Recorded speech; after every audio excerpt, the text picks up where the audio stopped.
আল্লাহ নবী বলেন ইন্নাল হায়া ওয়াল ঈমান কুরিনা জামিআ। আল্লাহ নবী বলেন ঈমান এবং লজ্জা দুইটা এইভাবে থাকবে, ঈমান এবং লজ্জা দুইটা এইভাবে থাকবে, এইভাবে। ইন্নাল হায়া ওয়াল ঈমান কুরিনা জামিআ। নবীজি বলেন ঈমান এবং লজ্জা দুইটা এইভাবে মিশানো থাকবে। ফাইদা রুফিআ আহাদুহুমা, ঈমান এবং লজ্জার একটা যদি উঠে যায়, রুফিআল আখর, আর একটা অটোমেটিক উঠে যায়। ঈমান আর লজ্জা এভাবে থাকবে, লজ্জা কমতেছে ঈমান কমতেছে, লজ্জা কমতেছে ঈমান কমতেছে, লজ্জা কমে ঈমান কমে। লজ্জা আর ঈমান একসাথে থাকবে, একটা কমবে তো আরেকটা কমবে।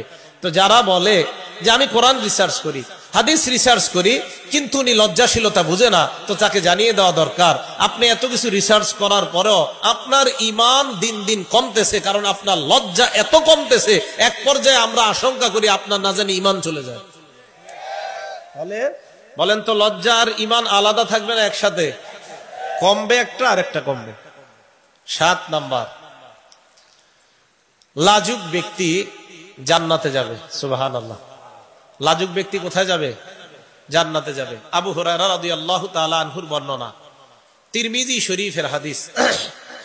এবার আমার 3 আঙ্গুল দিকে তাকান, এই আঙ্গুলের নাম জান্নাত। এই দেখেন, এই যে জান্নাত, এই দেখেন জান্নাত, ঈমান, লজ্জা। বলেন কয় আঙ্গুল? এই জান্নাত, ঈমান, লজ্জা। عن أبي هريرة رضي الله تعالى عنه قال قال رسول الله صلى الله عليه وسلم। আবু হুরায়রা রাদিয়াল্লাহু তাআলা আনহুর বর্ণনা, আল্লাহ নবী বলেন আল হায়াউ মিনাল ঈমান, লজ্জা হলো ঈমানের অংশ। ওয়াল ঈমানু ফিল জান্নাহ, ঈমানের ঠিকানা হলো জান্নাত। লজ্জা থাকবে তো ঈমানের পাওয়ার বাড়বে, ঈমানের পাওয়ার যত বেশি তত তাড়াতাড়ি আল্লাহর জান্নাতের মেহমান। হায়া, লজ্জা, লজ্জা বাড়বে, ঈমান, ঈমানের পাওয়ার বাড়বে, ঈমানের পাওয়ার যত হবে, আল ঈমানু ফিল জান্নাহ, তত তাড়াতাড়ি জান্নাতে যাবে। 7 নাম্বার গেল। 8 নাম্বার, যে ব্যক্তি লাজুক তাকে আল্লাহ ভালোবাসে। লাজুক ব্যক্তিকে কে ভালোবাসে? আল জামিউস সগীর 1662 নাম্বার হাদিস, 1662 1662 নাম্বার হাদিস, 1662। عن أبي هريرة رضي الله تعالى عنه قال قال رسول الله صلى الله عليه وسلم। আবু হুরায়রা রাদিয়াল্লাহু তাআলা আনহুর বর্ণনা, আল্লাহ নবী বলেন ইন্নাল্লাহা ইযা আনআমা আলা আবদিন নি'মাতান ইউহিব্বু আইয়ারা আসারান নি'মাতি আলাইহি। আল্লাহ যখন কোন বান্দাকে কোন নিয়ামত দান করে, আল্লাহ চায় বান্দার ওই নিয়ামতটা যেন তার প্রকাশ পায়, আল্লাহ এটা চায়। আল্লাহ কোন বান্দাকে নিয়ামত দান করলেন, বান্দার এই নিয়ামতটা প্রকাশ পাওয়া, এটা আল্লাহ চায়। আপনাদের এলাকার কোন ব্যক্তিকে কোটি টাকা দান করলেন, আল্লাহ চায় তার এই টাকাটা ভালো জায়গায় প্রকাশ পাক, এটা আল্লাহ চায়। এটা ভালো জায়গায় লাগুক, এটা আল্লাহ চায়। উনি যদি ইখলাসের সাথে 1 লাখ টাকা দান করে, আল্লাহ চায় যে এটা প্রকাশ পাক, আমি তাই তোমাকে টাকা দিচ্ছি। তাহলে আল্লাহ কোন বান্দাকে নিয়ামত দান করলে আল্লাহ পছন্দ করেন তার এই নিয়ামতটা যেন প্রকাশ পায়। ওয়ায়াকরাহুল বুসা ওয়াত্তাবাউসা, অভাব অনটন প্রকাশ করাটা আল্লাহ অপছন্দ করেন। এরপর নবী বলেন ওয়ায়ুগিজুস সাইলাল মুলহিফা, নাছুর বান্দা হয়ে যারা ভিক্ষা করে তাদেরকে আল্লাহ ঘৃণা করে। নাছুর বান্দা, দিতে হবে, দিতে হবে, না দিয়ে কই যাবেন। নাছুর বান্দা হয়ে যারা ভিক্ষা করে তাদেরকে আল্লাহ ঘৃণা করে। ওয়ায়ুহিব্বুল হাইয়াল আফিফাল মুতাআফফিফা, আর অনেক মানুষ আছে অভাব অনটনের মধ্যে কাটায়, এরপরেও কাউকে বলে না, লজ্জা থাকার কারণে কারো কাছে প্রকাশ করে না, এর কারণ হলো তার লজ্জা। আল্লাহ নবী কয় এই লাজুক মানুষটাকে আল্লাহ ভালোবাসেন। লাজুক ব্যক্তি তাকে আল্লাহ ভালোবাসেন। বাকি আপনাদের দরকার এই লজ্জার কারণে যারা চাইতে পারে না, খুঁজে খুঁজে তাদেরকে যাকাতের টাকা দেওয়া। এগুলো 8 নাম্বার। তাহলে লাজুককে আল্লাহ ভালোবাসে। 9 নাম্বার, আপনাদের সবার ঘরে ঘরে কল্যাণ চান কারা? সবাই কল্যাণ চান ঘরে ঘরে? স্বামী, স্ত্রী, ছেলে, মেয়ে, ঘরের সবাই যদি লাজুক হয়, ওই ঘরে আল্লাহ কল্যাণ দিয়া ভরে দিবে। সহিহ বুখারী হাদিস নাম্বার 6117 নাম্বার হাদিস। এই হাদিসের বর্ণনাকারী ইমরান ইবনে হুসাইন রাদিয়াল্লাহু তাআলা আনহু। عن عمران بن حسين رضي الله تعالى عنه قال قال رسول الله صلى الله عليه وسلم ইমরান ইবনে হুসাইনের বর্ণনা, আল্লাহ নবী বলেন, আল হায়াউ লা ইয়াতি ইল্লা বিখাইর। যেই ঘরের মানুষগুলা যত বেশি লাজুক, যত বেশি লজ্জাশীল, ওই লজ্জা লা ইয়াতি ইল্লা বিখাইর, লজ্জা কল্যাণ আর কল্যাণ বয়ে আনে। লজ্জার কাজ হলো শুধু কল্যাণ আনা। আপনি লাজুক, আপনার বিবি লাজুক, আপনার কন্যা লাজুক, আপনাদের ঘরের সবাই খুব লজ্জাশীলতার গুণে গুণান্বিত। নবী কয় লজ্জাশীলতা ঘরের মধ্যে ভরপুর রহমত আর বরকত টেনে নিয়ে আসে। 9 নাম্বার। 10 নাম্বার, যার লজ্জা নাই সে যা মন চায় তা করে। 10 নাম্বার, যার লজ্জা নাই সে যা মন চায়। দলিল সহিহ বুখারী হাদিস নাম্বার 6120 নাম্বার হাদিস। আগের হাদিসটা 6117, এটা 6120। এটা দাওরা হাদিস মাদ্রাসা। ছাত্ররা মিলাইলে হাদিস ফাথুল বারি অনুযায়ী মিলাইবেন। বুখারীর পাশ দিয়ে দেখবেন 2টা সিরিয়াল আছে হাদিসের, একটা ফা লেখা পাশে। এই ফা অনুযায়ী মোট হাদিস সংখ্যা হবে আপনার 7563টা। ওই অনুযায়ী আমার সিরিয়ালটা মিলবে। এটা আন্তর্জাতিকভাবে ফলো করা হয়। আরেকটা আছে দেখবেন নাম্বার, ওইটা আমাদের পুরাতন নুসখাগুলার নাম্বার, ওই নাম্বারে আবার আমারটা মিলবে না। যেটার পাশে ছোট্ট করে ফা লেখা, মানে ফাথুল বারি, ইবনে হাজার আসকালানী যে রকমটা করছে নাম্বার, ওইটার সাথে মিলে যাবে ইনশাআল্লাহ। সহিহ বুখারীর 6120 নাম্বার হাদিসের বর্ণনা, আবু মাসউদ রাদিয়াল্লাহু তাআলা আনহুর বর্ণনা। এই আবু মাসউদ রাদিয়াল্লাহু তাআলা আনহু বলেন, ক্বালা রাসূলুল্লাহ সাল্লাল্লাহু আলাইহি ওয়াসাল্লাম, আল্লাহ নবী বলেন, ইন্না মিম্মা আদরাকান নাস মিন কালামিন নবুওয়াতিল উলা। মানুষ পূর্ববর্তী নবীদের থেকে যেই কথাটা পেয়েছে, সমস্ত নবী তার উম্মতকে একটা বিষয় শিক্ষা দিয়েছে। আমাদের নবীও আমাদেরকে শিক্ষা দিয়েছেন, ইযা লাম তাস্তাহি ফাসনা মা শিতা। তোমার লজ্জা না থাকলে যা মন চায় তা করো। লজ্জা না থাকলে তোমার যা মন চায় তুমি তা করো। লজ্জা যখন না থাকবে তখন তোমার যা মন চায় তুমি তা করো। এটা কখন হবে? লজ্জাশীলতার অভাব যখন থাকবে তখন সে যা মন চায় তা করতে পারবে। পুরুষের শার্ট আর প্যান্ট পরে কোনো নারী রাস্তার মধ্যে গিয়ে তখনই এই কথা বলবে যে আমরা পোশাকের স্বাধীনতা চাই। এটা কখন বলবে? যখন তার লজ্জা থাকবে না। আর লজ্জা যখন মানুষের না থাকে তখন সে যা মন চায় তাই করতে পারে। লজ্জা নেই। মা বোনদেরকে বুঝান। আমি তো ঠান্ডা মাথায় বুঝাই, আমি তো ওরকম রাগি না। রাগ হই না, আমি তো একদম সহজ সরল মানুষ, কথাও বলি সহজ সরল। তো মা বোনদেরকে বুঝান কথাগুলা। যারা এরকম বলে যে পোশাকের স্বাধীনতা চাই, এই চাই, সব চাই, এই কথা যারা বলে, এটা সঠিক কথা না। আরে সব স্বাধীনতা যদি আপনি চান, যদি বলেন নারী পুরুষ একসাথে স্বাধীনতা চাই, এটা তো আপনি কোনোভাবেই সম্ভব না। এটা কিভাবে সম্ভব বলেন? একটা স্বামী আর একটা স্ত্রী প্রথম সন্তান নেওয়ার পর দ্বিতীয় সন্তানকে স্বামী কখনো নিতে পারবে? স্ত্রীর পেট থেকে প্রথম সন্তান আসছে, দ্বিতীয় সন্তান স্বামীর পেট থেকে। কিন্তু সবাই চুপ আছেন। প্রথম সন্তান কার পেট থেকে আসছে? দ্বিতীয় সন্তান স্বামীর পেট থেকে। মনে করেন এটা কি সম্ভব? যদি এটা সম্ভব না হয় তো নারী পুরুষ সমান অধিকার কখনো সম্ভব না। আর যদি বলেন সমান অধিকার সম্ভব, তো প্রথম সন্তান স্ত্রীর পেট থেকে আসবে, তো দ্বিতীয় সন্তান স্ত্রী বলবে সমান অধিকার, যেহেতু দ্বিতীয়টা তুমি নাও পেটে। এটা কি সম্ভব কখনো? তা আমি বুঝি না মানুষ এটা কেন বুঝে না, যে এটা তো সম্ভব না, এটা অসম্ভব একটা বিষয়। আল্লাহ আমাদেরকে বুঝার তৌফিক দান করেন। 11 নাম্বার, বাংলাদেশ স্বাধীন হয়েছে কয় সালে? 1971। 11 নাম্বার যে হাদিসটা শোনাম, ওইটা তিরমিজি শরীফের 1974 নাম্বার হাদিস, যাতে মনে রাখেন আর কি। বাংলাদেশ স্বাধীন হয়েছে 1971, আর যে হাদিসটা শোনাম এটা 1974 তিরমিজি শরীফের। এই হাদিসের মধ্যে আসছে, এটা মানে আপনারা মনে রাখার জন্য আর কি, যাতে সবাই বলতে পারেন। এই হাদিসের মধ্যে আসছে আনাস রাদিয়াল্লাহু তাআলা আনহুর বর্ণনা। ক্বালা রাসূলুল্লাহ সাল্লাল্লাহু আলাইহি ওয়াসাল্লাম, নবীজি বলেন, মা কানাল ফাহশু ফি শাইইন ইল্লা শানা। যেই জিনিসের মধ্যে নির্লজ্জতা বেশি, যেই জিনিসের মধ্যে নির্লজ্জতা বেশি, ওই জিনিসের কদর্যতা ময়লা বাড়তেই থাকে নির্লজ্জতা বেশি হওয়ার কারণে। ওয়ামা কানাল হায়াউ ফি শাইইন ইল্লা জানা। যেই জিনিসের মধ্যে লজ্জাশীলতা বেশি, ওই জিনিসের মধ্যে সৌন্দর্যতা বাড়াতেই থাকে। আল্লাহ সৌন্দর্যতা বাড়ায়া দেয়। একটা নারী পর্দার মধ্যে থাকে, তার সৌন্দর্যতা মান মর্যাদা আল্লাহ বাড়ায়া দেয়। বলেন তো, দুনিয়ার মধ্যে এমন অনেক জিনিস আছে যা আমরা দেখি না।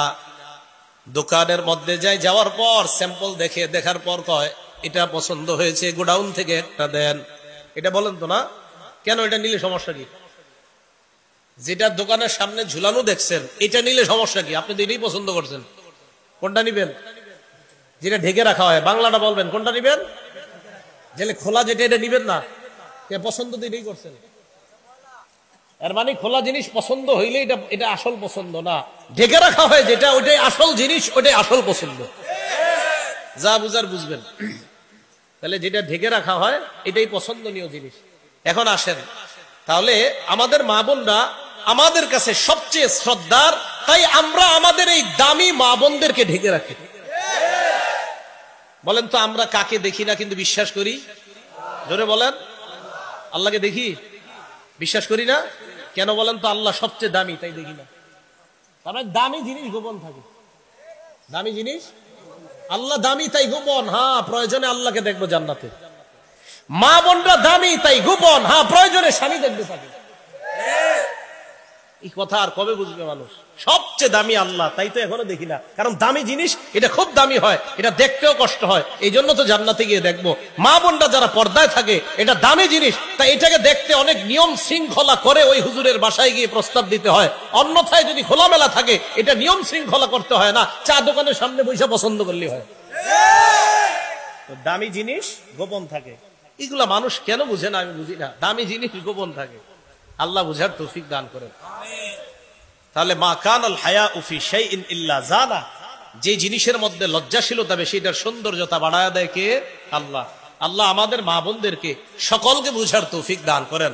আমার যে বোনেরা বলছে পোশাকের স্বাধীনতা চাই, তারাও না বুঝে বলছে, তাদেরকে আল্লাহ বুঝার তৌফিক দান করেন।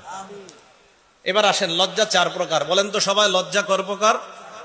4 প্রকার। 1 নাম্বার আল হায়াউ মিনাল্লাহ, আল্লাহকে লজ্জা পাওয়া। এটা মুখস্থ করতে হবে, আলেম ছাড়া অন্যরা, আলেমরা বুঝবে, ওনারা মুখস্থ রাখতে পারবে, অন্যরা আমার সাথে বলবেন। 1 নাম্বার আল্লাহকে লজ্জা পাওয়া। বলেন লজ্জা কয় প্রকার? 1 নাম্বার কাকে লজ্জা পাওয়া? 2 নাম্বার ফেরেশতাদেরকে লজ্জা পাওয়া। কাদেরকে? 3 নাম্বার মানুষকে লজ্জা পাওয়া। কাকে? 4 নাম্বার নিজেকে লজ্জা পাওয়া। এবার আমি বলবো, আপনারা শুধু ওইগুলা বলবেন। 1 নাম্বার কাকে? 2, 3, 4, মনে থাকবে তো? লজ্জা 4 প্রকার। 1 নাম্বার আল হায়াউ মিনাল্লাহ, আল্লাহকে লজ্জা পাওয়া। 2 নাম্বার আল হায়াউ মিনাল মালাইকা, ফেরেশতাদেরকে লজ্জা পাওয়া। 3 নাম্বার আল হায়াউ মিনান নাস, মানুষকে লজ্জা পাওয়া। 4 নাম্বার আল হায়াউ মিনান নাফস, নিজেকে লজ্জা পাওয়া। 1 নাম্বার আল্লাহকে লজ্জা পাওয়া। এটা কি আল্লাহকে লজ্জা পাওয়া? কাকে বলে? আল্লাহকে লজ্জা পাওয়ার ক্ষেত্রে কোরআনের 2টা আয়াত যদি পারেন 24 ঘন্টা মাথায় রাখবেন, তাহলে দেখবেন আল্লাহকে লজ্জা পাওয়া সহজ হয়ে যাবে। আল্লাহকে লজ্জা পাওয়ার একটা বাংলা মনে রাখবেন, ইয়াস্তাকিরু ফি নাফসিল আবদি আন্নাল্লাহা ইয়ারাহু ফি কুল্লি হিনিন। বান্দার অন্তরে এই কথা বদ্ধমূল হয়ে যাওয়া যে আল্লাহ আমাকে সদা সর্বদা দেখতেছেন। আল্লাহ আমাকে সদা সর্বদা দেখতেছে, এই কথা বদ্ধমূল হয়ে যাওয়া। সূরা আলাকের 14 নাম্বার আয়াত, সূরা কফের 16 নাম্বার আয়াতটা মনে রাখবেন, না পারলে অর্থটা মনে রাখবেন, তখন দেখবেন গুনাহ ছাড়া কত সহজ হয়। সূরা আলাকের 14 নাম্বার আয়াতে আল্লাহ বলেন, আলাম ইয়ালাম বিআন্নাল্লাহা ইয়ারা, মানুষ কি জানে না আল্লাহ তাকে দেখতেছে। আপনি গুনাহ করতেছেন, আল্লাহ বলে মানুষ তুমি কি জানো না আমি তোমাকে দেখতেছি। আলাম ইয়ালাম, মানুষ কি জানে না বিআন্নাল্লাহা ইয়ারা, মানুষ কি জানে না আল্লাহ তাকে দেখতেছে। তাহলে আমি আপনি গুনাহ করব, অন্তরের মধ্যে বদ্ধমূল থাকা আমি গুনাহ করতেছি, আল্লাহ আমাকে দেখতেছেন। সূরা আলাকের 14 নাম্বার আয়াত। সূরা কফের 16 নাম্বার আয়াতে আল্লাহ বলেন, ওয়ালাকাদ খালাকনাল ইনসানা ওয়া না'লামু মা তুওয়াসবিসু বিহি নাফসু, আমি মানুষ বানাইলাম, মানুষের অন্তর যা কুমন্ত্রণা দেয় এটা আমি জানি। ওয়া নাহনু আকরাবু ইলাইহি মিন হাবলিল ওয়ারিদ, তার গলার শাহদমনি এটার আরো কাছে আমি আল্লাহ থাকি। এই জন্য মনে রাখবেন, আমি আপনি মুখ দিয়ে আমি আরিফ বিন হাবিব কথা বলতেছি, আল্লাহকে এটাও জানি শুনি। আমি চুপচাপ আছি, ঠোঁট বন্ধ করে আছি, জিহ্বায় শুধু উচ্চারণ করতেছি, আল্লাহ কয় এটাও জানি এটাও শুনি। জিহ্বায়ও না, মুখেও না, মনে মনে কল্পনা করলাম, আল্লাহ বলে এটাও আমি জানি। আল্লাহ সব জানে ভাই। তাহলে 1 নাম্বার কাকে লজ্জা পাওয়া? আল্লাহকে। আল্লাহকে লজ্জা পাওয়ার 2টি দৃষ্টান্ত মনে রাখবেন। 1 নাম্বার তিরমিজি শরীফের 2458 নাম্বার হাদিস। আল্লাহকে লজ্জা পাওয়ার আবার 4 অর্থ। আহারে বুঝতেছি নি জানি মানুষগুলা, লজ্জা কয় প্রকার? 1 নাম্বার কাকে লজ্জা পাওয়া? আল্লাহকে লজ্জা পাওয়ার আবার 4 অর্থ। আল্লাহকে লজ্জা পাওয়ার কয় অর্থ? এই 4টা অর্থ নিব আমরা তিরমিজি শরীফের 2458 নাম্বার হাদিস থেকে। আব্দুল্লাহ ইবনে মাসউদ রাদিয়াল্লাহু তাআলা আনহু বর্ণনা, ক্বালা রাসূলুল্লাহ সাল্লাল্লাহু আলাইহি ওয়াসাল্লাম, আল্লাহ নবী বলেন, ইস্তাহিউ মিনাল্লাহি হাক্কাল হায়া। নবীজি বলে, তোমরা আল্লাহকে যথাযথভাবে লজ্জা পাও। সাহাবারা বললেন, ইয়া রাসূলুল্লাহ ইন্না লানাস্তাহি ওয়াল হামদুলিল্লাহ, আমরা তো লজ্জা পাই, সমস্ত প্রশংসা আল্লাহর, আপনি আবার লজ্জা দ্বারা আমাদেরকে কি বুঝাইতে চান? আল্লাহ নবী জবাব দেয়, লাইসা যাকা, লজ্জা মানে এটা লজ্জা না, ওয়ালাকিন্নাল ইস্তিহিয়া মিনাল্লাহ, আল্লাহকে লজ্জা পাওয়ার মানে হলো চারটা বিষয়। এক নাম্বার, আন তাহফাজার রাসা ওয়া মা ওয়া, এই মাথা আর মাথার আশেপাশের অঙ্গগুলা গুনাহ থেকে হেফাজত করা। দুই নাম্বার, ওয়া তাহফাজাল বাতনা ওয়া মা হাওয়া, পেট আর পেটের সাথে যা লেগে আছে এইগুলা গুনাহ থেকে হেফাজত করা। তিন নাম্বার, ওয়া তাতাযাক্কারুল মাউত, তিন নাম্বার মরণকে স্মরণ করা। চার নাম্বার, ওয়াল বিলা, মরণের পর তোমাকে মানুষ মাটির নিচে দাফন করে আসবে, ওই অবস্থায় তোমার কি হবে এই কথাটা স্মরণ করা। এই চারটা। চার নাম্বার, ওয়াল বিলা, মানে আপনি যে পচে গলে যাইবেন মাটিতে রাখার পর, এই কথাগুলা চিন্তা করা। আল্লাহকে লজ্জা পাওয়ার চার অর্থ। এক নাম্বার, মাথা, মাথার আশেপাশের জিনিসগুলা গুনাহ থেকে হেফাজত করা। দুই নাম্বার, পেট, পেটের আশেপাশের সব অঙ্গ প্রত্যঙ্গ গুনাহ থেকে হেফাজত করা। তিন নাম্বার, মরণকে বেশি বেশি স্মরণ করা। চার নাম্বার, আপনি যে মরে যাইবেন এরপর পচে যাইবেন এই বিষয়টা স্মরণ করা। বলেন তো এক নাম্বার কিসেরকে হেফাজত করা? মাথা, মাথার আশেপাশে যা কি আছে দেখেন তো, চোখ কি আছে? চোখ। এই চোখ দিয়ে গুনাহ করা যাবে না, মনে রাখবেন চোখ হলো গুনাহের বর্ডার। এই চোখ দিয়ে গুনাহ আমাদের শরীরে ঢুকে, এই জন্য এই বর্ডারকে হেফাজত করা। কলব হলো আপনার এই দেহ নামক অঙ্গরাজ্যগুলার রাজধানীর নাম কলব। হাত এক একটা অঙ্গরাজ্য, পা একটা অঙ্গরাজ্য। এই অঙ্গরাজ্যগুলো আপনি পরিচালনা করেন যেখান থেকে, এটা হলো কলব নামক রাজধানী। এই কলব নামক রাজধানীকে যদি হেফাজত রাখতে চান, আমাদের ঢাকার রাজধানী হেফাজত রাখার জন্য আমাদের বাংলাদেশের বর্ডার গার্ড মজবুত হতে হয়। এই জন্য আপনার কলব নামক রাজধানীকে হেফাজত করতে হলে এই চোখ নামক বর্ডার যত মজবুত হবে, কলব তত মজবুত থাকবে। আর এই মজবুত কলব নামক রাজধানী যত মজবুত হবে, তত দ্রুত আল্লাহর জান্নাতে যাবে। গুনাহ চোখ দিয়ে ঢুকতে দেওয়া যাবে না, তাহলে কলবের ক্ষতি হয়ে যাবে। এই জন্য চোখ গুনাহ থেকে হেফাজত করা। মেধা যদি শার্প রাখতে চান, চোখের গুনাহ করা যাবে না, মেধা ভালো থাকবে। ছাত্র ভাই যারা, কিন্তু চোখের গুনাহ করার প্রশ্নই আসে না ছাত্র ভাইদের, চোখের গুনাহ করলে মেধা নষ্ট হয়ে যাবে। আল্লাহ আমাদের সকলকে গুনাহ থেকে বেঁচে থাকার তৌফিক দান করেন। সহিহ বুখারী হাদিস নাম্বার 2465 নাম্বার হাদিস। এই হাদিসের মধ্যে আসছে, ক্বালা রাসূলুল্লাহ সাল্লাল্লাহু আলাইহি ওয়াসাল্লাম, আল্লাহ নবী বলেন, ইয়াকুমুল জুলুস আলা তুরুকাত, তোমরা রাস্তাঘাটে গল্প গুজব করা থেকে তোমরা বাঁচবা, রাস্তার মধ্যে বৈঠক করা থেকে তোমরা বাঁচবা। সাহাবারা বললেন, ইয়া রাসূলুল্লাহ মা লানা বুদ্দুন ইন্নামা হিয়া মাজালিসুনা নাতাহাদ্দাসু ফিহা, রাস্তার মধ্যেই তো আমরা ধর্মীয় আলোচনা করি, রাস্তার মধ্যে বসা ছাড়া আমাদের কোনো উপায় নাই। আল্লাহ নবী বলেন, ফাইন আবাইতুম ইল্লাল মাজালিস, রাস্তায় যদি বসতেই হয়, ফাআতুত তরিক হাক্কা, রাস্তার 5টা হক আদায় করবা। বলেন রাস্তার হক কয়টা? বলেন লজ্জা কয় প্রকার? ভুলে গেছে, লজ্জা কয় প্রকার? এক নাম্বার, কাকে লজ্জা পাওয়া? আল্লাহকে লজ্জা পাওয়ার কয় অর্থ? এক নাম্বার, কাকে হেফাজত করা? মাথা, মাথার আশেপাশের এগুলো হেফাজত করা। মাথার আশেপাশে একটা অঙ্গের নাম কি? চোখ। এই চোখকে গুনাহ থেকে হেফাজত করা। সহিহ বুখারী 2465 নাম্বার হাদিসে নবী বলছে, রাস্তার হক কয়টা? 5টা। এক, গদ্দুল বাসর, নজর নিচের দিকে রাখা, এটা হলো এক নাম্বার হক রাস্তার। গদ্দুল বাসর, দৃষ্টি নিচে রাখা। 2 নাম্বার, ওয়াকাফুল আযা, রাস্তা থেকে কষ্টদায়ক বস্তু সরায় দেওয়া। 3 নাম্বার, রদ্দুস সালাম, সালামের জবাব দেওয়া। 4 নাম্বার, আমরুন বিল মারুফ, নেক কাজের আদেশ করা। রাস্তা দিয়ে যাইতেছেন, ভাই চলেন নামাজে চলেন, নেক কাজের আদেশ করা। 5 নাম্বার, নাহিয়ুন আনিল মুনকার, অসৎ কাজ থেকে নিষেধ করা। একজনে সিনেমা দেখতেছে রাস্তায় দাঁড়ায় দাঁড়া, এই চলো চলো এখান থেকে চলো, অসৎ কাজ থেকে নিষেধ করা। বলেন রাস্তার হক কয়টা? 5টা। 1 নাম্বার, দৃষ্টি নিচে রাখা। 2 নাম্বার, কষ্টদায়ক বস্তু সরায় দেওয়া। 3 নাম্বার, সালামের জবাব দেওয়া। 4 নাম্বার, নেক কাজের আদেশ করা। 5 নাম্বার, অসৎ কাজ থেকে নিষেধ করা। আল্লাহ রাস্তার এই 5টা আদায় করার তৌফিক দান করেন। তাহলে আল্লাহকে লজ্জা পাওয়ার 4 অর্থ, 1 নাম্বার মাথা, মাথার আশেপাশে যা আছে এইগুলাকে হেফাজত করা। মাথার সাথে আরেকটা অঙ্গ আছে, এটার নাম জিহ্বা, জবান। সহিহ বুখারী হাদিস নাম্বার 6474 নাম্বার হাদিস। ক্বালা রাসূলুল্লাহ সাল্লাল্লাহু আলাইহি ওয়াসাল্লাম, আল্লাহ নবী বলেন, মাইয়াজমান লি মা বাইনা লাহিয়াইহি ওয়া মা বাইনা রিজলাইহি আজমান লাহুল জান্নাহ। নবীজি বলেন, 2 চোয়ালের মাঝখানে এই জবান, দুই রানের মাঝখানের লজ্জাস্থান, এই দুই জিনিসের যেই ব্যক্তি আমাকে জামানত দিয়ে দেয়, ইয়া রাসূলুল্লাহ, চোখ দিয়ে আমি গুনাহ করি না, লজ্জাস্থান দিয়ে আমি গুনাহ করি না, এই দুই জিনিসের নিশ্চয়তা দিয়ে দেয়, আজমান লাহুল জান্নাহ, আমি নবী তাকে জান্নাতে নেওয়ার জিম্মাদার হয়ে গেলাম। আমি তাকে জান্নাতে নেওয়ার জামিন হব, আমি তাকে জান্নাতে নিব। কয় জিনিস নিরাপত্তা দেওয়া? দুইটা, চোখ আর হলো লজ্জাস্থান। আল্লাহ আমাদেরকে বুঝার তৌফিক দান করেন। এখন আমাদের মা বোনরা যদি পর্দা ছাড়া রাস্তাঘাটে হাঁটে, বলেন পুরুষরা তাদের জবান, লজ্জাস্থান, তাদের চোখগুলো হেফাজত করা সহজ হবে না কষ্টকর হয়ে যাবে?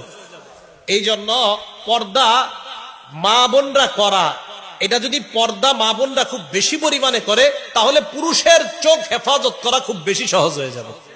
ঠিক না কথাটা? আল্লাহ আমাদের সকল মা বোনদেরকে বুঝার তৌফিক দান করেন। তো এক নাম্বার মাথা, মাথার আশেপাশে যা, এগুলাকে হেফাজত করা। দুই নাম্বার পেট, পেটের আশেপাশে যা, এগুলা হেফাজত করা। এটা তো বললাম লজ্জাশীলতা, আপনার লজ্জাস্থানকে হেফাজত করা। হাত, এই হাতকে মানুষকে কষ্ট দেওয়া থেকে হেফাজত করা। সহিহ বুখারী হাদিস নাম্বার 10 নাম্বার হাদিস, ক্বালা রাসূলুল্লাহ সাল্লাল্লাহু আলাইহি ওয়াসাল্লাম, আল মুসলিমু মান সালিমাল মুসলিমুনা মিন লিসানিহি ওয়া ইয়াদিহি। মুসলমান ওই ব্যক্তি, যেই ব্যক্তির জবান এবং হাতের কষ্ট দেওয়া থেকে অন্য মুসলমান নিরাপদ থাকে। আমি মুখ দিয়ে কোনো মুসলমানকে কষ্ট দেই না, আমি হাত দিয়ে কোনো মুসলমানকে কষ্ট দেই না, তাহলে আমি প্রকৃত মুসলমান। ওয়াল মুহাজিরু মান হাজারা মা নাহাল্লাহু আন। মুহাজির প্রকৃত ওই ব্যক্তি, যেই ব্যক্তি আল্লাহর নিষিদ্ধ বিষয়গুলা থেকে নিজেকে বাঁচিয়ে রাখে, যে ব্যক্তি আল্লাহর নিষিদ্ধ বিষয় থেকে বেঁচে থাকে, সে হলো প্রকৃত মুহাজির। এখন মুখের একটা গুরুত্বপূর্ণ কথা বলবো। মুখ দিয়ে আমরা কিছু গুনাহ করি, যে গুনাহগুলা করা আমাদের জন্য আসলে ঠিক না। এক, এই মাইকের সামনে বসে আমরা অনেকে ইচ্ছাকৃত ভাবে হইলে আল্লাহর কাছে ধরা, ভুল বশত হইলে আল্লাহ মাফ করবে, ভবিষ্যতের জন্য না হয়। মাইকে বসে আমরা কি করি? আল্লাহর নামেও মিথ্যা কথা বলি, নবীর নামেও মিথ্যা কথা বলি। মাইকে বসে কার নামে মিথ্যা কথা বলে? আল্লাহর নামে। আবার কার নামে? নবীর নামে। মনে রাখবেন সূরা নিসা, ওয়ামান আসদাকু মিনাল্লাহি হাদিসা, আল্লাহর কথার চেয়ে সত্য কথা আর কারো কথা নাই। ওয়ামান আসদাকু মিনাল্লাহি কিলা, আল্লাহর কথার চেয়ে সত্য কথা আর কারো কথা নাই। ওয়ামান আসদাকু মিম্মান ইফতারা আলাল্লাহি কাযিবা, আল্লাহর নামে মিথ্যা অপবাদ যেই ব্যক্তি দেয়, ওই ব্যক্তির চেয়ে বড় জালেম আর কেউ নাই। এখন আপনি মাইকের সামনে বলতেছেন বৈশা, আল্লাহ এটা বলছে, আল্লাহ এটা বলছে, আসলে আল্লাহ এটা বলে নাই, এটা আল্লাহর নামে মিথ্যা অপবাদ, এটা আল্লাহ বলে নাই। এটা সাবধানতা অবলম্বন করা দরকার। এই জবান দিয়ে কথা বলা হয় যেটা আল্লাহ বলছে, তা আল্লাহ বলে না, এটা কোথাও পাবেন না, কোনো কিতাবে পাবেন না, কিন্তু বলতেছে আল্লাহ বলছে।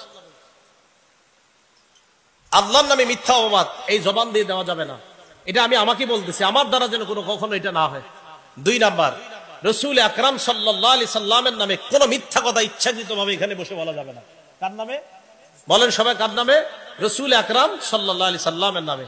সহিহ বুখারী হাদিস নাম্বার 109, ক্বালা রাসূলুল্লাহ সাল্লাল্লাহু আলাইহি ওয়াসাল্লাম, মাইয়াকুল আলাইয়া মা লাম আকুল, কোন ব্যক্তি যদি আমার নামে এমন কথা বলে যেই কথা আমি নবী বলি নাই। আবার কোন ব্যক্তি যদি আমার নামে এমন কথা বলে যেই কথা আমি নবী বলি নাই, ফাল্যাতাবাওয়া মাকআদাহু মিনান নার, ওই ব্যক্তি যেন তার ঠিকানা জাহান্নামে বানিয়ে নেয়। কোন ব্যক্তি আমার নামে এমন কথা বলে যা আমি নবী বলি নাই, সে যেন তার ঠিকানা জাহান্নামে বানিয়ে নেয়। তার ঠিকানা কোথায় বানিয়ে নেয়? জাহান্নামে বানিয়ে নেয়। আল্লাহর নামে একটা মিথ্যা কথা বিভিন্ন জায়গায় শোনা যায়, কি আল্লাহ নাকি বলছে কুনতু কানজান মাখফিয়ান, আমি ছিলাম সঞ্চিত ধনভাণ্ডার, গোপন ধনভাণ্ডার। ফাআহবাবতু আন উরাফা, আমি চাইলাম মানুষের মাঝে প্রকাশ হইতে। ফাখালাকতুল খালকা লিউরাফা, তাই আমি সৃষ্টিকে বানাইলাম যেন মানুষ আমাকে চিনতে পারে। আল্লাহ নাকি পরিচিত হওয়ার জন্য মানুষ বানাইছে, সৃষ্টি বানাইছে।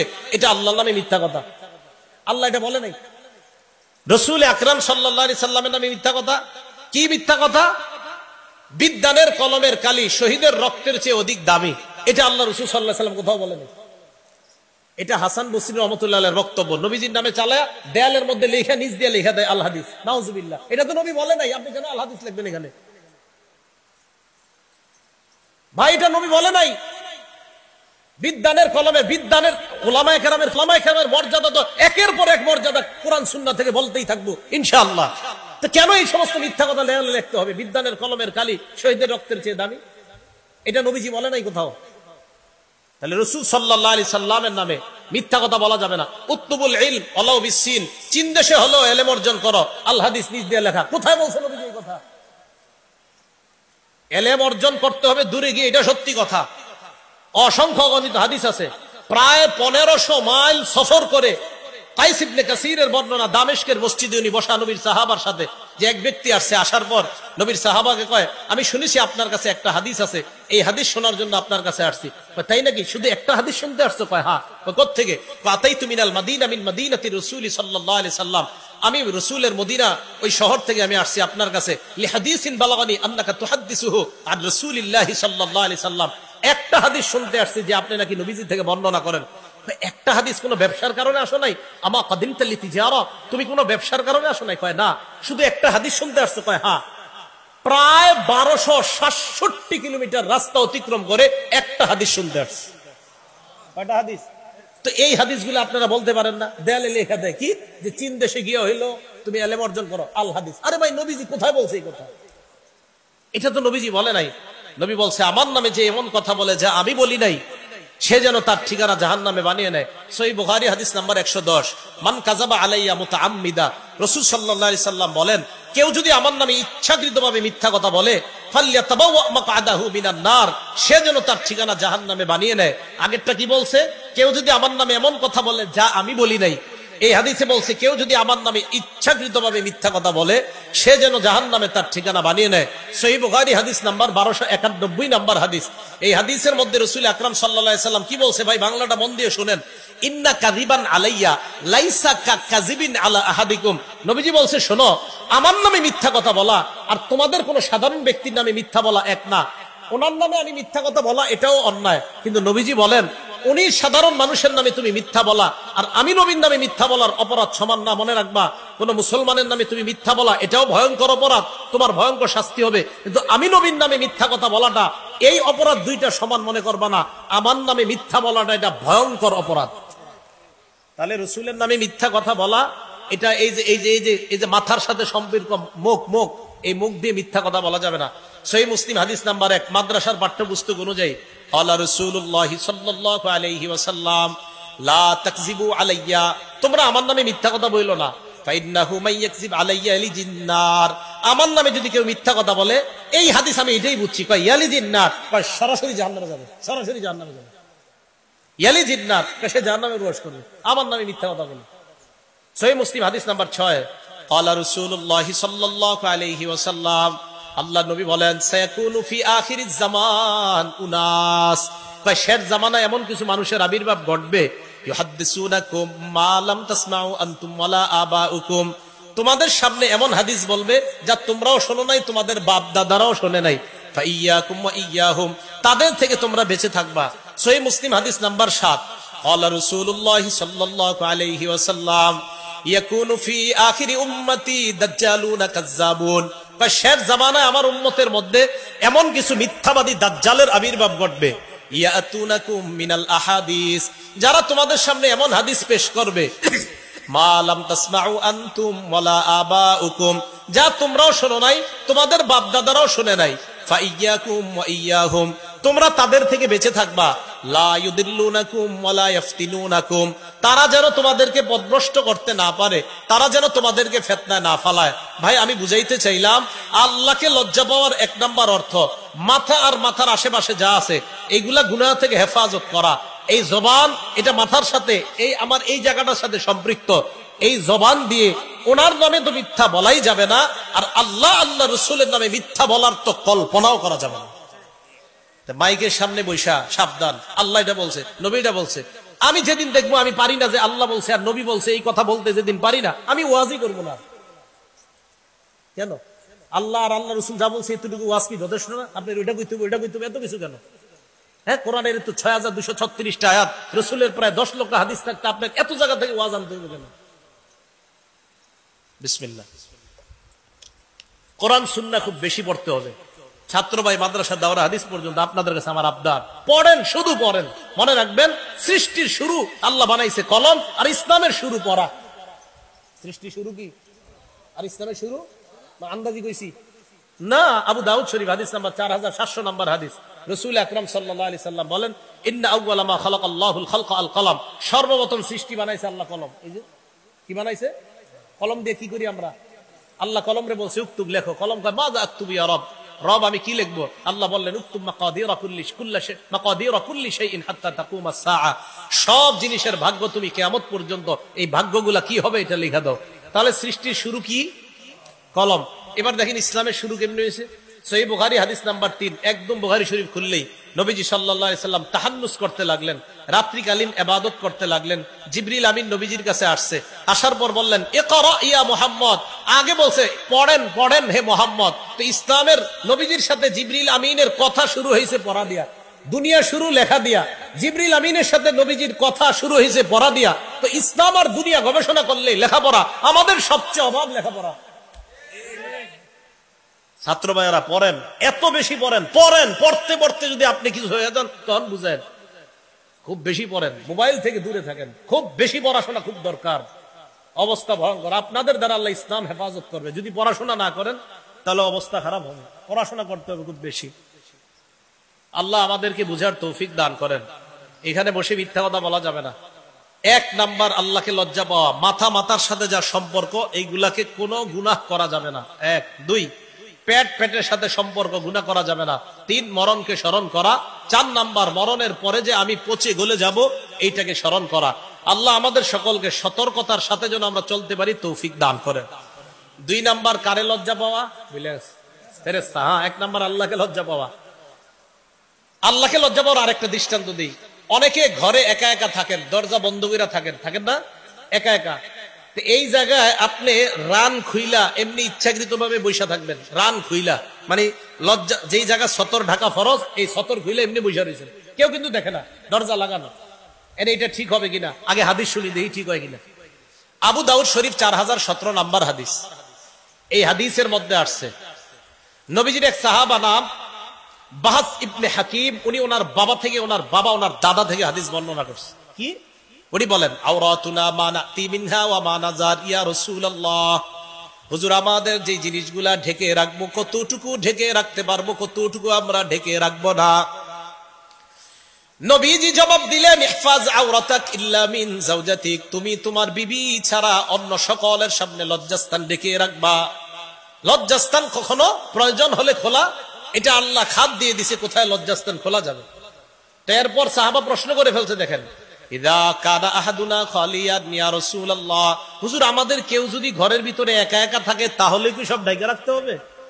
ভালো করে মন দিয়ে শুনেন, হুজুর আমাদের কেউ যখন ঘরে একা থাকি তখনও কি ঢেকে রাখতে হবে? নবীজি বললেন, আল্লাহু আহাক্কু আইয়ুস্তাহিয়া মিনহু মিনান নাস, ঘরের মধ্যে কেউ নাই, আল্লাহ তোমাকে দেখতাছে, আল্লাহকে মানুষের চাইতে বেশি লজ্জা পাওয়া দরকার। ঘরের মধ্যে কেউ দেখে না, আল্লাহ তো দেখে, তা আল্লাহকে বেশি লজ্জা পাওয়া। তাহলে 1 নাম্বার আল্লাহকে লজ্জা পাওয়া। 2 নাম্বার ফেরেশতাদেরকে লজ্জা পাওয়া। সূরা ইনফিতরের 10, 11, 12 নাম্বার আয়াত আল্লাহ বলেন, ওয়া ইন্না আলাইকুম লাহাফিজিন কিরামান কাতিবিনা ইয়ালামুনা মা তাফআলুন, তোমাদের উপর সংরক্ষণকারী ফেরেশতারা আছে, কিরামান কাতিবিন সম্মানিত লেখকগণ, ইয়ালামুনা মা তাফআলুন, তোমরা যা করো তারা জানে। তাহলে আমি আপনি দেখেন এখন থেকে, আজকে থেকে, এই যে এখন হেঁটে হেঁটে যাব, আচ্ছা আমাকে আল্লাহও দেখে সর্ব অবস্থায়, আবার 2জন ফেরেশতাও আমাকে দেখতেছে, তারা লিখবে, সব লিখে ফেলতেছে সম্মানিত ফেরেশতারা। তো আমি আপনি সবসময় ভাবা আল্লাহ সর্বদা দেখতেছে, আবার ফেরেশতারাও লেখার জন্য প্রস্তুত, এই কথাটা ভাবনায় আনা, তাহলে দেখবেন গুনাহ করা আমাদের জন্য কঠিন হয়ে যাবে। এটা 2। 3 নাম্বার মানুষকে লজ্জা পাওয়া। কাকে লজ্জা পাওয়া ভাই? মানুষকে লজ্জা পাওয়া। মানুষকে লজ্জা পাওয়ার উদাহরণ কি? নাসাই শরীফের 406 নাম্বার হাদিস, মন দিয়ে শুনেন। আপনাদের এলাকায় নদী আসেনি? নদীতে গোসল করেনি মানুষ, মানে একদম খোলামেলা গোসল করে? খোলামেলায় তো আপনার শরমে করতেছেন না, দেয় তো যায়। হ্যাঁ, পুরুষরা করে না গোসল? নারীরাও করে। হ্যাঁ জি করে। চিন্তা করে আমগো এলাকায় না, সমস্যা নেই, আমগো এলাকার নদীতেও করে, আপনাদের এলাকায় তো করে। আচ্ছা হয়তো আপনার এলাকায় করে না, আমাদের এলাকার এদিকে নদীতে আমি দেখছি করে। ঠিক আছে, আপনাদের আল্লাহ হেফাজত করুক। তো নাসাই শরীফের 406 নাম্বার হাদিস, রাসূল আকরাম সাল্লাল্লাহু আলাইহি সাল্লাম, দেখেন আমাদের অনেক পুকুরেও খোলামেলা গোসল করে অনেক মা বোনরা, ঠিক না এটা? নবীজি সাল্লাল্লাহু আলাইহি সাল্লাম এক জায়গা দিয়ে যাইতেছে, আন্না রাসূলুল্লাহ সাল্লাল্লাহু আলাইহি ওয়াসাল্লাম রাআ রাজুলান ইয়াগতাসিলু বিল বারাজ, আল্লাহ নবী দেখলেন এক পুরুষ খোলা জায়গায় গোসল করে, নারী না পুরুষ, পুরুষকে দেখছে খোলা জায়গায় গোসল করে।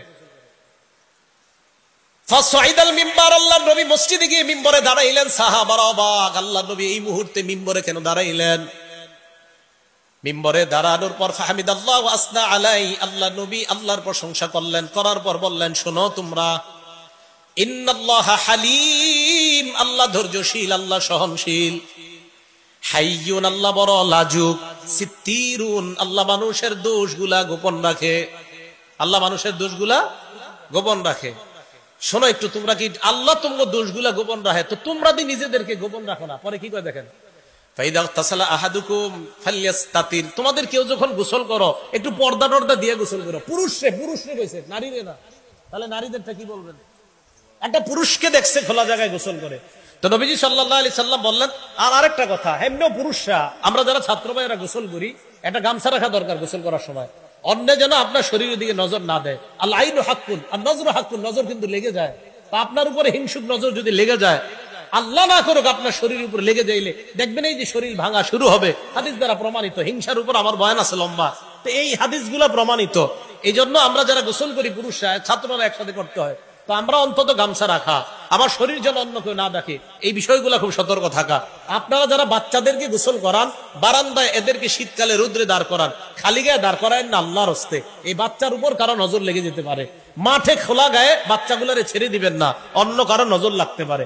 তো রাসূল আকরাম সাল্লাল্লাহু আলাইহি সাল্লাম বললেন, তোমাদের কেউ যখন গোসল করে সেজন্য একটু পর্দা দিয়ে গোসল করে।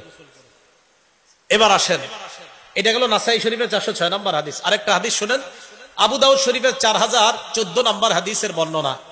এই হাদিসে একজন সাহাবা আছে, নাম জারহাদ। কি নাম বলেন তো? জারহাদ। এই জারহাদ রাদিয়াল্লাহু তাআলা আনহু বলেন, জালাসা রাসূলুল্লাহ সাল্লাল্লাহু আলাইহি ওয়াসাল্লাম ইনদানা, আল্লাহ নবী আমাদের সামনে বসলেন। আমাদের সামনে যখন আল্লাহ নবী বসলেন, ওয়া ফাখিজি মুনকাশিফা, নবী যখন আমাদের সামনে বসলেন, আল্লাহ নবীর সামনে যখন আমরা বসা, আমার দিকে তাকায় দেখে আমার উরুদেশ খোলা, আমার রান খোলা। ওয়া ফাখিজি মুনকাশিফা, আমার রান খোলা। আল্লাহ নবী আমার দিকে তাকায় বললেন, হে মিয়া, আমা আলিমতা আন্নাল ফাখিজা আওরা, তুমি কি জানো না রান যে ঢেকে রাখতে হয়? রান ঢাকো। এখন পুরুষ তো দূরের কথা, আমাদের মা বোনদের রান খোলার জন্য, এই মা বোনদের রান যেন দেখা যায়, সতর যেন দেখা যায়, যা ঢেকে রাখতে হবে, এই স্লোগান বর্তমানে পোশাকের স্বাধীনতার নামে দেওয়া হচ্ছে। বিশ্বাস করেন, এটা নারীর সম্মান বাড়ানো হয় না, এটা নারীকে বেহায়া আর যার সন্তান পয়দা করার রাস্তা খুলে দেওয়া হয়। মা বোন সম্মানের জিনিস। পুরুষের রান, রাসূল সাল্লাল্লাহু আলাইহি সাল্লাম, এই মিয়া তুমি জানো না আমা আলিমতা আন্নাল ফাখিজা আওরা, রান ঢেকে রাখতে হয়। আমাদের যুবকরা নতুন ফ্যাশন, এখন হাফ প্যান্ট পরে, ঢাকা, এখানে খবর জানি না, ঢাকা হাফ প্যান্ট পরে রান খোলা রাখে। আবার আমাদের দেশে দেখছি আপনার যারা ওই যে আপনার রাতের বেলা যে দিয়ে রাখে, সকালবেলা আপনার খেজুরের রস পাওয়া যায়, যারা দেয়, এটা কি করে আপনাদের দেশে? যারা গাছের ভিতরে ওটা ঝুলায়। তো আমাদের দেশে দেখছি আমি অনেকে ঝুলায়, যখন একটা কাঁচা দেয়, ওনার মাশাআল্লাহ সব দেখা যাইতেছে সাইড দিয়ে কাঁচা দিয়ে উনি উপরে। আপনার দেশে কৃষকরা কাজ করে মাঠে, কাঁচা দেয় না কখনো? হ্যাঁ, এবার যারা কাঁচা দেয়, রাসূল সাল্লাল্লাহু আলাইহি সাল্লাম বলছেন, আমা আলিমতা আন্নাল ফাখিজা আওরা, এই মিয়া জানো না এগুলা ঢেকে রাখতে হয়? তাহলে এইভাবে কাঁচা দিয়ে এগুলা খোলা, এটা জায়েজ না হারাম? এটা হারাম, এটা করা যাবে না। আল্লাহ হেফাজত করেন। আবু দাউদ শরীফের 4015 নম্বর হাদিস। এই হাদিসটা ঘরে টানায় রেখে লেখা, প্রতিদিন একবার দেখবেন, দুইকা, আবার বের হওয়ার সময় দেখবেন। কৃষক ভাইরা এটা দেখা বের হবেন, দুইকা আবার এটা দেখবেন। হযরত আলী রাদিয়াল্লাহু তাআলা আনহুর বর্ণনা, ক্বালা রাসূলুল্লাহ সাল্লাল্লাহু আলাইহি ওয়াসাল্লাম, আল্লাহ নবী বলেন, লা তাখশিফ ফাকিজাক, আলী তুমি তোমার রান উরুদেশ কারো সামনে খুলবা না। এবার আল্লাহ নবী যেটা বললেন, আলী ওয়ালা তানজুর ইলা ফাকিজি হাইন, জীবিত ব্যক্তির রানের দিকে দেখবা না। তো জীবিত ব্যক্তির রানের দিকে না দেখা, এটা তেমন, এটা একটা বলছে নবী। এবার কি করে দেখেন, ওয়ালা ফাখিজি মাইতিন, মরা ব্যক্তির রানও দেখবা না। মরা ব্যক্তির রান দেখা নিষেধ। কৃষক যারা কাজ করে সবাই মরা না জীবিত? তাহলে মরা ব্যক্তির রান দেখা যদি নিষেধ হয়, জীবিত ব্যক্তির রান দেখা বা দেখানো জায়েজ না হারাম? হারাম। আল্লাহ আমাদেরকে এগুলা থেকে বেঁচে থাকার তৌফিক দান করেন। আরেকটা হাদিস শোনেন, আবু দাউদ শরীফের 4016 নম্বর হাদিস। এক সাহাবা পাথর নিচে মাথায়, আমাদের দেশও এরকম বোঝা বহন করে, মাটি নেয়, পাথর নেয়, তো কাঁচা দেয়।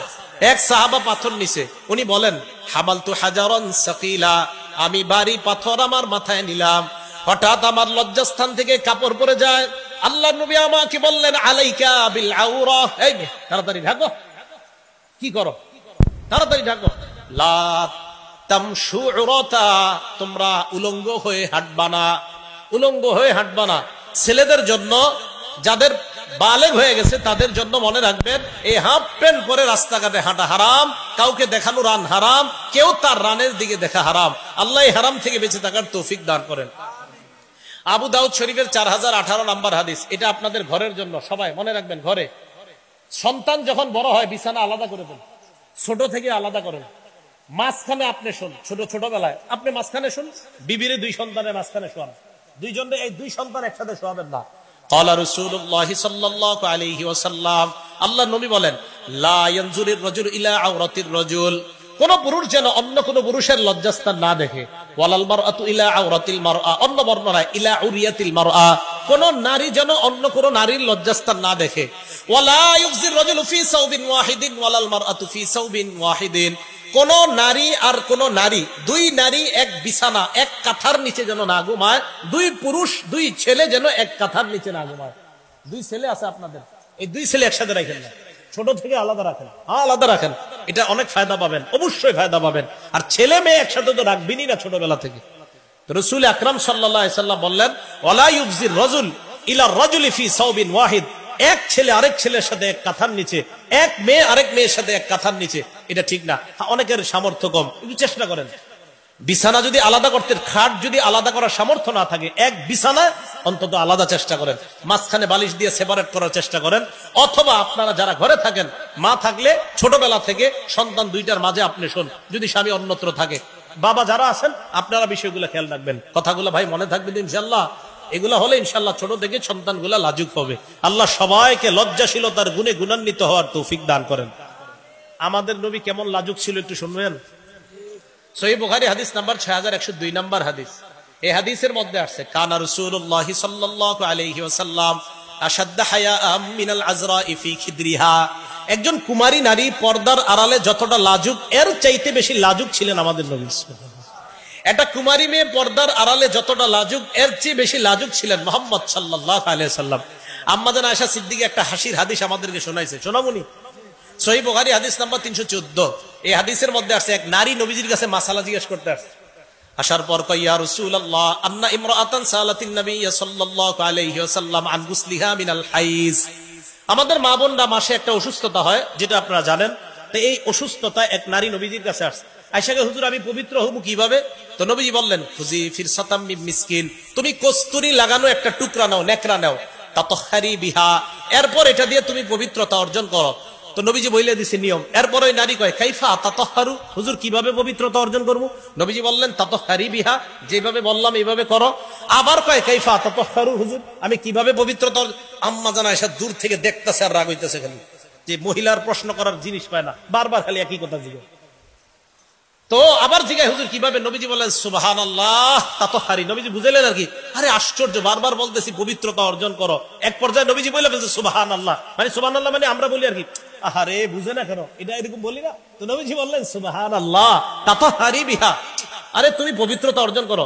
আম্মা জান কয়, ফাজতাবাসতুহা, হুজুর রাগ হয় না, আপনার হাতটা দেন, এইবার টান দিলাম, ফাজতাবাসতুহা, মহিলার টান দিছে, তোমার বারবার বলতেছে বুঝো না। কি বললো? তুমি বুঝো নাই, এইভাবে কাপড় নিবা, নেওয়ার পর পবিত্রতা অর্জন করবা, বুঝছো? হ্যাঁ যাও। তো রাসূল সাল্লাল্লাহু আলাইহি সাল্লাম লজ্জায় বারবার বলতে পারতেছিলেন না কথাটা, এই জন্য একবার বইলা। তো আবার যখন মাসালা, মুফতি সাহেবদের কাছে মাসালা জিজ্ঞেস করলে ওরা তো বলতে বাধ্য। তো নবীজি সব পৃথিবীর শ্রেষ্ঠ মুফতি, তো রাসূল আকরাম সাল্লাল্লাহু আলাইহি সাল্লাম বললেন, তাতাহহারি বিহা, এইভাবে পবিত্রতা। হুজুর কিভাবে? আমি না বললাম এইভাবে। হুজুর কিভাবে? সুবহানাল্লাহ, আমি না বললাম কিভাবে? আম্মা জান কয়, দিয়ে আসো, এইভাবে পবিত্রতা, বুঝছো এবার? হ্যাঁ, বারবার জিজ্ঞেস করবেন। তো নবীজি খুব লাজুক ছিলেন। লাজুক থাকার কারণে নবীজি এত লজ্জা পাইতেন। আরেকটা হাদিস দেখেন, আবু দাউদ শরীফের 4788 নাম্বার হাদিস। নবীজি কারণ নাম নিয়ে কিছু বলাও লজ্জা পাইতেন, যে তুমি এই অপরাধ করছো, তুমি এটাও লজ্জা পাইতেন, একটা মানুষের কিভাবে আমি লজ্জা দিই। তো নবীজির কাছে অভিযোগ আসতো, ইদা বালাগাহু আনির রাজুলি আশাই, নবীজির কাছে কারো ব্যাপার অভিযোগ আসলে সবার সামনে বসতেন। বসার পর হুজুর আমিন সাহেব রহমতুল্লাহ এই ফর্মুলা অনুসরণ করতেন। হুজুরের ছাত্রদের থেকে শুনছি যে মাদ্রাসায় যদি হুজুর কাউরে কোনো শাসন করতে চাইতেন, সবার সামনে বলতেন যে এইগুলা করা ঠিক না। কারে বলতেন? যারে বলতেন উনি বুঝে, অন্যরা বুঝতেছে না। তো রাসূল আকরাম সাল্লাল্লাহু আলাইহি সাল্লামের কাছে কারণ আমি বিচার আসলে নবী সাল্লাল্লাহু আলাইহি সাল্লাম সবার সামনে দাঁড়ায় বলতেন, এভাবে বলতেন না অমুকে এগুলা করে কোন, এটা না বলে বলতেন মা বালু আকওয়াম, আরে ওই সম্প্রদায়ের মানুষগুলার কি হলো যে তারা এমন এমন কাজ করে। বলে না যে অমুকে, আরে এমন সম্প্রদায়ের কি হলো যে এটা এটা করে। কেন? নবীজি সবচেয়ে লাজুক ছিলেন, এই কারণে কারণ নাম নিয়ে কিছু বলাটাও নবীজি চিন্তা করতেন, আরে বেচারা মনে লজ্জা পাবে, তাই কারণ নাম নিয়ে কিছু বলতেও নবী লজ্জা পাইতেন। আল্লাহ আমাদের সকলকে এই লজ্জাশীলতার গুণে গুণান্বিত হওয়ার তৌফিক দান করেন। তাহলে বলেন তো, নারীরা পোশাকে ঢেকে থাকার মধ্যে লজ্জা না খুলে থাকার মধ্যে লজ্জা? ঢেকে থাকার মধ্যেই লজ্জা। পুরুষরা এই হাঁটু সহ এই সতর ঢাকার মধ্যে লাজুকতা লজ্জাশীলতা, নাকি হাফ প্যান্ট পরার মধ্যে লজ্জাশীলতা? তাহলে একটা পুরুষের জন্য যেহেতু এটা জায়েজ নাই হাফ প্যান্ট পরাটা, তো কোন নারীর জন্য তো হাফ প্যান্ট পরা জায়েজ হওয়ার প্রশ্নই আসতে পারে না।